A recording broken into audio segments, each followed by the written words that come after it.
Hi guys, welcome to section 7, which is Introduction to Chords. In this section I'm going to tell you what chords are, what chord progressions are, and we're going to take a look at over 100 chords. Now there's a couple of ways you could have ended up here, either by just following the course through section 1 all the way until 6, which means we've been talking about the circle of fifths in the previous section you've been watching. Another possibility is that you just skipped ahead to this section or came back from another section. However you ended up here, I'm glad you're here. So first I want to discuss what chords are. A chord is a combination of 3, 4 or 5 notes.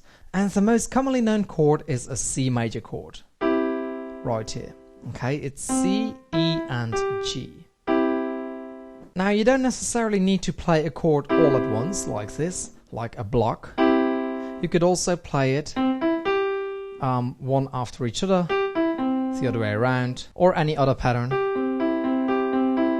Whatever you want to do, okay? However, you need to remember that the combination of these 3 notes, that's the chord, okay? So when you play C, E and G together, it's always going to be a C major chord. Now we are going to discuss how to use chords in the next section, but for now I just want to tell you that usually we play the chords in the right hand, okay? It's also possible to play them in the left hand, but it's not as common as playing them in the right hand. If you play keyboard, you do play your chords in the left hand a lot because it determines what the background music is going to sound like. But we're not learning keyboard here, we're learning how to play piano. What you see more often in the left hand is a 5 chord, so in that case you would be playing a chord.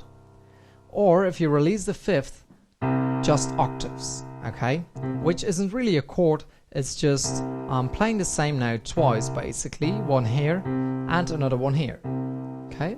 So if I play that all together, the C octave and the C major chord, we're going to get this. Okay, and that's a quite rich sound, quite warm. We've got 5 notes being played at the same time in harmony, which means they're all played together. We could also play them melodic, one after each other, okay? But anyway, when you play them in harmony, it's going to give you a nice rich sound, which is something really cool about the piano because you can actually play notes at the same time. Whereas with a lot of other instruments, you're limited to 1 note at the same time. So let me also give you an example of a chord with 4 notes.